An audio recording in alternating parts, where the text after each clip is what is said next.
When I came here in 1964 to teach at Fort Lewis College after it moved in from Hesperus, I suddenly found out that there was no real history of Durango. So I used just about everything I could possibly run into, photographs, anything that would tell me something about the history of this fascinating town, and we are a fascinating town. Starting with the Anasazi, prehistoric Puebloans, whatever you want to call them, then coming all the way up here, the entire American West passed us by up this valley. And it's really, we should be proud of that fact. It was all here at one time, and we even saved some of the buildings, which I think is excellent. In the 1859 gold rush, some people thought that there was gold in the San Juans. They were absolutely right, but this was really isolated in 1859 when you think that the nearest settlements were back in Kansas, Nebraska, and out in Utah, in California. So they just didn't stick. People did come in and out. They tried to pan, if you can believe it, they tried to pan gold out of the Animas River. And much of it was fool's gold. Coal is what made us here tonight. Coal was all around this area. It's needed in mining. It's needed in smelting. It's why they built the smelter here. There was another town here first called Animas City. It's the northern end of the town now. The railroad said it was coming to Animas City, and the railroad asked for a depot and some land, and Animas City said poo-poo to that idea, and you have to come here because you're the only city. And they completely misread history. Here's your lesson, because the DNRG built its own towns, like Durango, Alamosa, and others. So Animas City is no more. Unless you drive up Main Street, you can tell. It's just right north of Fairgrounds. I showed up in 1977, and you'd get down to the New York Bakery, and that's kind of where everything happened. It's where you found out who was getting together with who, and you know, who the new politicians are going to be in town, and that's really the word of mouth back then. I came up here for a week to visit a high school buddy from Mexico City that I'd gone to high school with, and ended up staying and finding that this was really the place that was calling me, even though I was been raised in a city of 8 million people.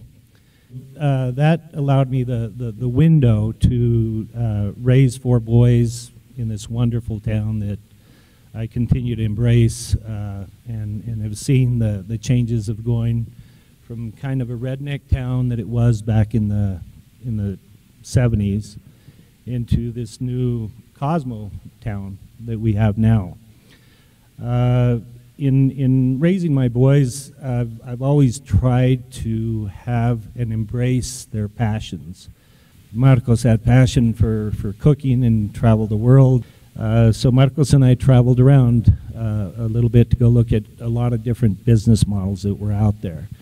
And we found out that we could do a hybrid of what people were doing with food trucks. And what we were looking at was being able to embrace the history of the corner, being able to bring in Marcos's culinary background, and then create the old New York bakery. You know, the old history of bringing people that haven't, you know, that live around here. I walk into restaurants now and I don't know anybody. I used to walk into a restaurant, I knew everybody. And this corner is creating that again. And that's kind of the passion of doing it and making it happen.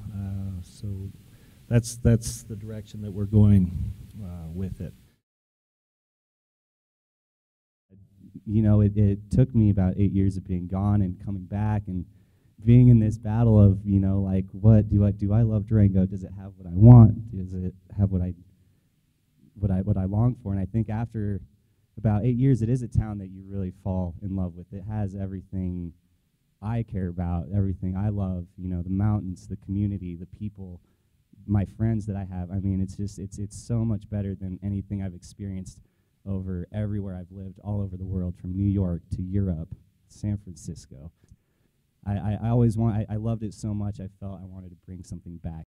The serendipitous, you know, like fortuity that we have, that he owned the corner that he has, and that we're pursuing the concept that we are, I mean, it really is just something special. And I mean, I'm just so thankful to call this place home and like be where I am right now, doing what I'm doing what I love, and sharing it with a great community like this.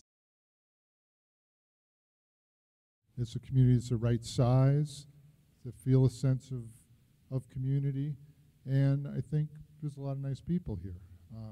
And you know, we're nice because we're enjoying ourselves with the weather that's here and the mountains and everything else. But anyway, the Ewing Mesa property is it's a very interesting property because from the valley floor, it's practically invisible.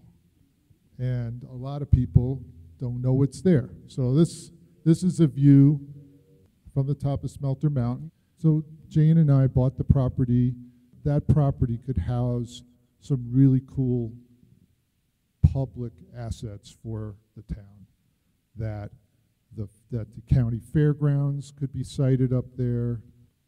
Essentially, you know, my dream for the property would be that at the north end of the property, you could have a concert venue, someplace like a la Telluride or, you know, Pagosa Springs, a place to do summer festivals, a place to do concerts. The central part of the property is where the county would like to move the fairgrounds. And the south end of the property could be wonderful for city recreation. That's my dream, is to donate the property so that it could be turned into, you know, our central park